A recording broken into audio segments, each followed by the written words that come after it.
Can we have like another, can we give her another round of applause on that one?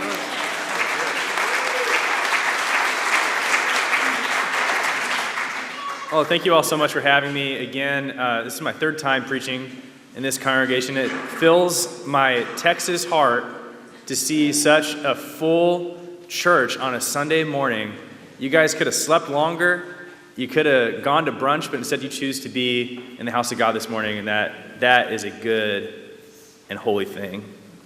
My name is Zach, and as I mentioned, I'm from Texas, y'all. So if you hear me say some Texasisms, that's you know why.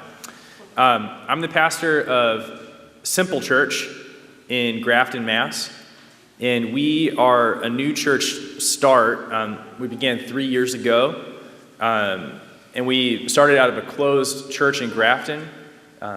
We are a farm-to-table dinner church, which means that our entire worship life is built around shared meals.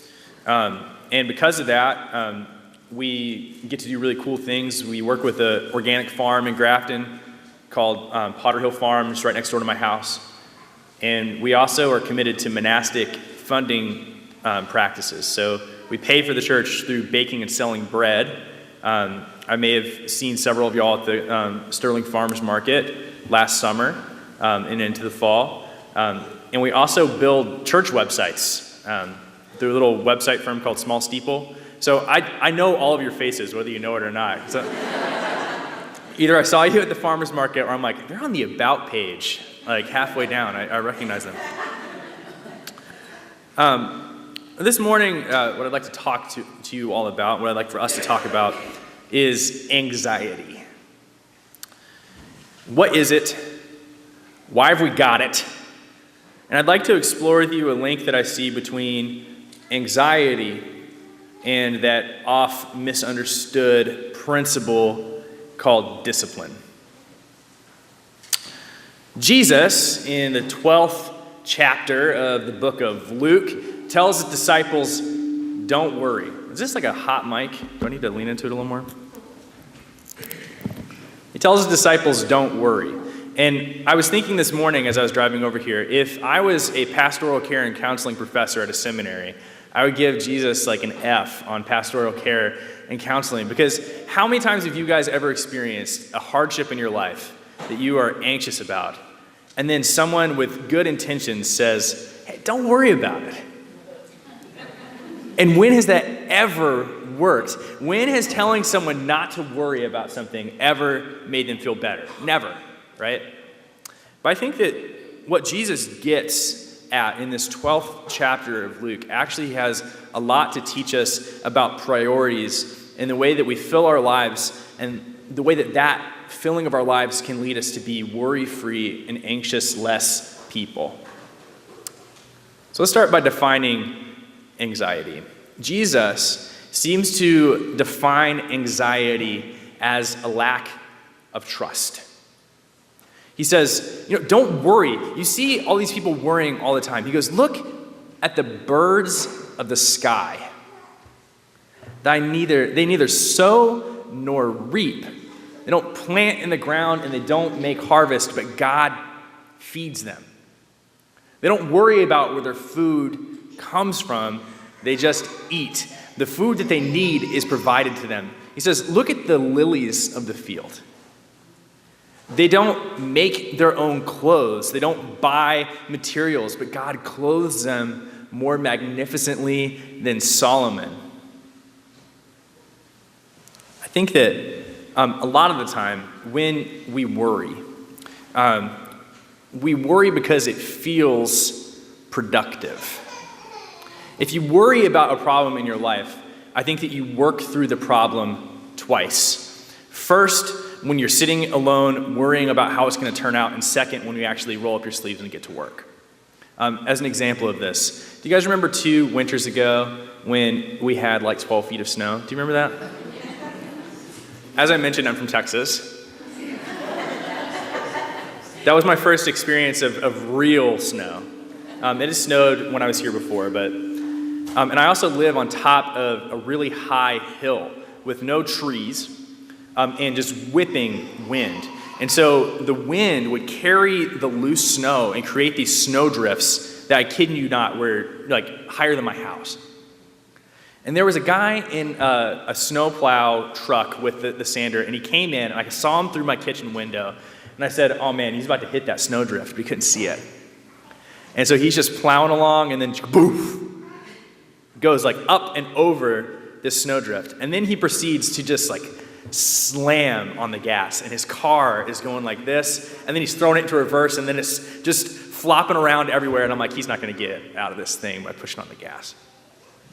And so what I did was I got in my truck, which thank God is four-wheel drive, and I drove in front of him, and I gave him a little nudge in the direction. That gave him enough traction to be able to pull back. But I'll tell you, for about 10 minutes there, he must have burned half the gas in his tank. I think that anxiety and worry is a lot like spinning your tires in the snow. You're working really hard, but you're not getting anywhere. Sometimes what it takes is someone coming in the other direction and giving you a little nudge. Tell me if you guys have ever been in this situation. Have you ever had a project or a bill or a conversation that you had to have with a loved one that was long overdue, and you keep putting it off? You say, I'm going to worry about the electricity bill next week. I have a few more days. I'm going to stop worrying about that homework assignment. I'm going to put it off until Friday. It's not due till Monday, right? And instead, this is my go-to time waster. I turn on Netflix, right? And I'm watching some show, and I'm watching it, and I'm watching it, and I'm watching it. But then in the back of my mind, I feel this little tug, like, you're really supposed to call your sister today. And you said that you were going to call her yesterday. Or, I really should be writing that sermon. And so what you're doing is you're watching Netflix, but you're not really watching Netflix, right? You're reading a book, but you're not really reading a book. You're worrying about the problem, but you're not actually doing anything productive to solve the problem. So you're working twice as hard, you're not able to rest, and you're not able to fully commit yourself to the thing that you know you have to do. I think that anxiety, and part of the reason why we fall into this rut of worrying, is because it has the illusion of productivity. We can trick ourselves into thinking that by worrying about a problem, we are actively solving it. How many times have we been so overwhelmed by the problems in the world, and so we watch the news over and over and over again, not getting any new information, not doing anything to solve the problem, but instead just digging a hole of worry for ourselves. I think that part of the problem that we have with anxiety is that a lot of times anxiety comes to us disguised as discipline. Now, what do I mean by that? Discipline is a word that a lot of times we run away from. And discipline, though I would argue that it is absolutely a positive thing, has kind of weird etymological roots. It has roots in the word pain, or like a military commitment to making yourself fit. We discipline our children. Back when I was a kid, that meant getting spanked. We don't do that much anymore. But we have a negative connotation with the word discipline. I know that I always did. When I was in college, I was first introduced to a book called Celebration of Discipline by Richard Foster. Has anybody read that book? Celebration of Discipline? We got one person. All right. Maybe two people. All right. It's from the 80s. And it's kind of a run-of-the-mill Christian devotional book that is kind of so basic that you might miss it. And then if you even read it, the point that it makes is so basic that you might miss the point.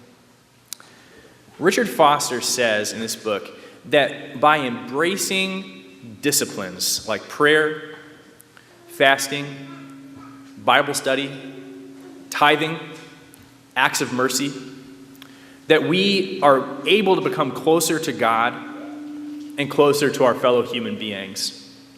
And what he says in the book is something that I never really got until I heard him articulate it, and that's this. Disciplines have absolutely zero positive impact apart from practice.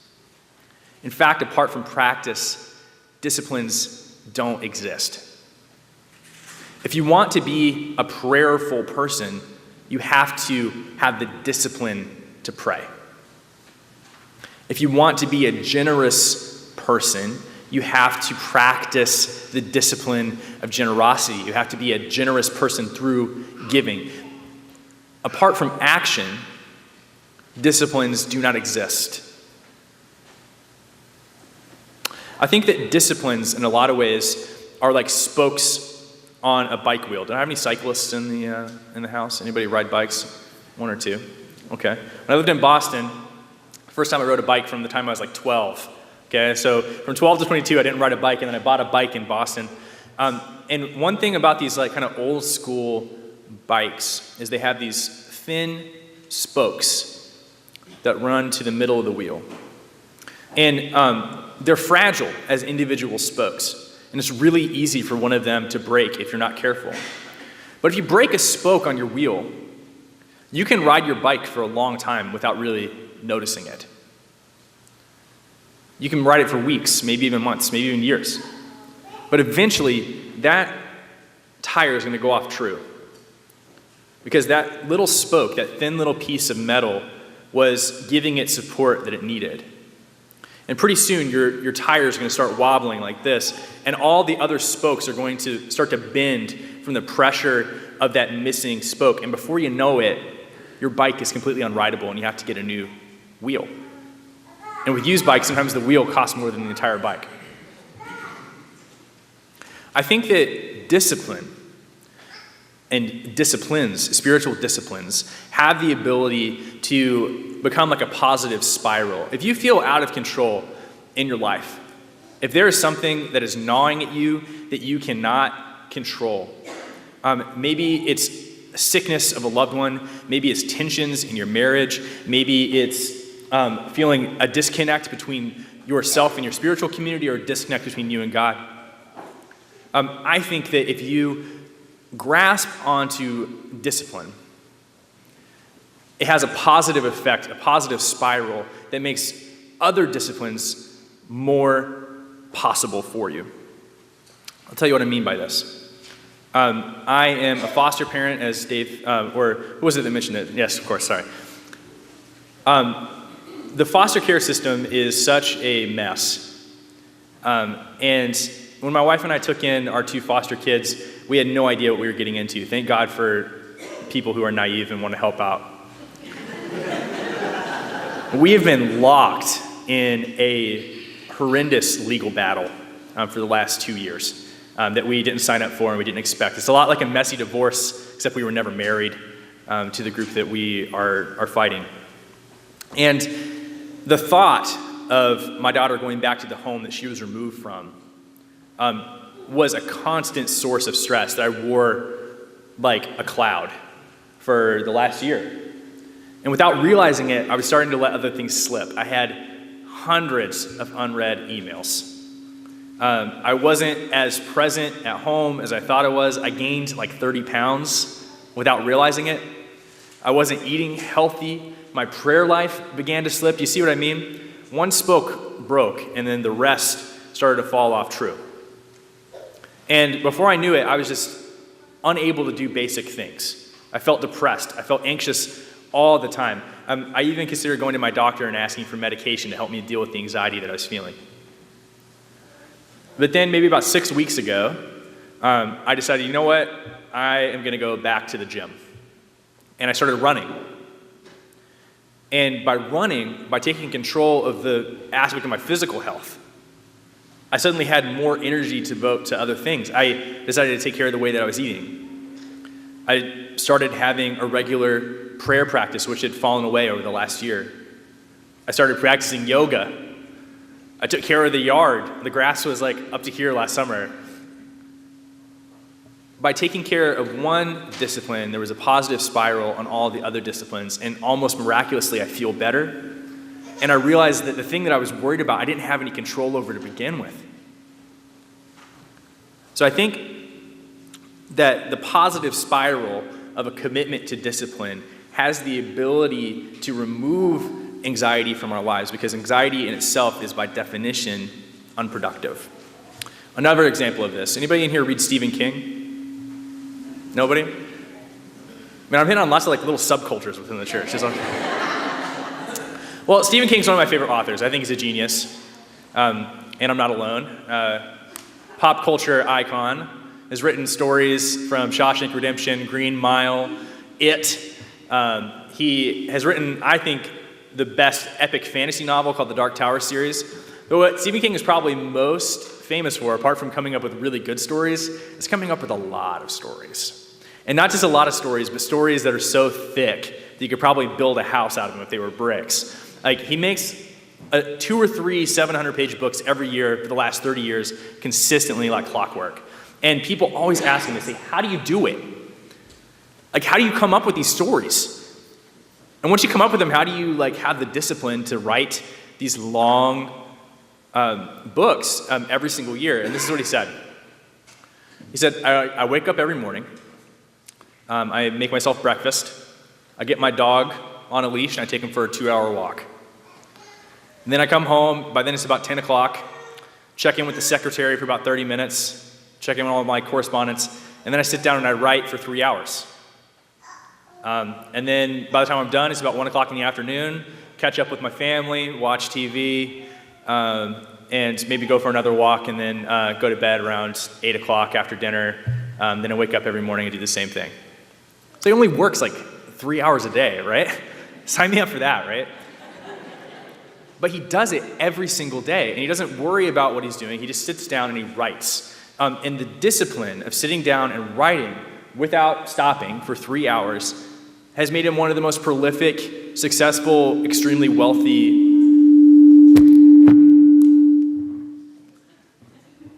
I don't think God liked the fact that I mentioned that he was wealthy. But definitely one of the most productive workers of our life. I think a lot of times we mistake hard work for productivity, right? Work in itself, I don't think, is a value positive thing. I think that we have become obsessed as a culture with overwork. We, in a lot of ways, have become slaves to our work. And I think a lot of times the reason why we work the way that we do is because we're afraid that if we stop for just 1 minute, we will be crushed by the anxiety that surrounds us. We have the potential to become slaves to our work. I mean, has anybody noticed that if you sit with someone now, if there's a lull in the conversation for 30 seconds, they reach into their back pocket and they pull out their phone and they check Facebook, and then they check Instagram, and then they check Twitter, and then while they're there, they might as well check Twitter. And then by that point, it's been about 10 minutes, so they check Facebook again. And it's a spiral. We can't allow silence in our lives. We can't allow anything as perceived as a lack of productivity. I think that the anxiety that we have in our lives is actually based at its root in a good thing. And that is that, about 60 or 70, 80,000 years ago, when we were still bipedal mammals living in the savannas of Africa before we became Homo sapiens, if you were a little bit anxious, you were more likely to survive. When you were being hunted by lions in the tall grasses of the savannah, if you were a little bit more attuned to the surroundings that could potentially kill you, you had a much more likelihood of passing on your genes.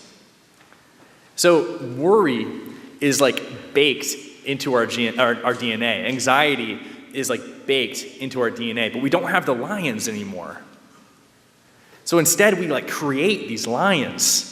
I think human beings, if we don't have something to worry about, we will invent something to worry about. And it is literally killing us. Anxiety is one of the most dangerous things for your health. If you are an anxious person, if you are worried all the time, you are much more likely to have a heart attack. You're much more likely to form an addiction. These are all things that can lead to really negative complications in the end. And I think in the end, it's like we are caged lions I'm switching metaphors here. We went from being the monkeys to being the lions. But if you ever see a caged lion, without meaningful work, without what we might call discipline, the lion will just pace back and forth, bumping against the cage until they go insane. We need meaningful work. We need discipline in our lives, or else we will go crazy. I think that anxiety is what we do, is what we use when we lack meaningful work in our lives. It's what we fill our days with when we don't have anything else to fill it with. I think that discipline, instead of being a negative thing, I think that discipline is freedom. We free ourselves to more fully experience the presence of God in our lives, to better see the face of God reflected in our neighbors when we attune to our spiritual and physical needs. If you do not have an active prayer life, I invite you to take it on. If you don't have an active exercise regimen, I invite you to take it on. If you do not practice tithing to this congregation and to causes that you believe in because you worry that you don't have enough money, I invite you to trust that God will provide with you what you need. Disciplines are what John Wesley would call the means of grace. Anybody heard of John Wesley? I'm a Methodist. Anybody? I'm gonna hit another little small subculture in the church here, okay? A few people have started. John Wesley started the United Methodist movement, the Methodist movement, back in the 18th century. And probably his best contribution to theology is his means of grace. And what he says is that God's grace is available to all of us. It is like an unending well of fresh water. But we can't just stand outside the well with our mouths open and say, all right, give me that ever-quenching drink. We have to be able to dip our hands into the well and drink the water. And that's what prayer, the sacraments, charity, and attunement to all of the spiritual disciplines are. The last thing that I'll leave you with today is that when Jesus is talking to his disciples, he says, don't worry about what you're going to eat. Don't worry about what you're going to wear. God's got you covered. He knows that you have to wear clothes. He knows that you have to eat food. Don't sit around worrying about these things. But I think in today's society, you could say, don't worry about the size of your house. Don't worry about the size of your pension. Don't worry if you are receiving the recognition that you need in work. He said, God knows what you need and God will provide you with what you need. He says, instead, seek first the kingdom of God. And then all of these things will be added unto you. Seek first the kingdom of God. And all of these things will be added unto you. Do not become slaves to anxiety, but instead embrace the freedom that comes with the productive and life-changing work of discipline, the means of grace, so that you can experience the presence of God right here, right now, closer to you than your own skin. That's my prayer for you, and if ever you have questions about what to do, I know that Robin is there to talk to you, but you can also always call me, look me up on the website, and it's a joy to be on the journey together. Amen.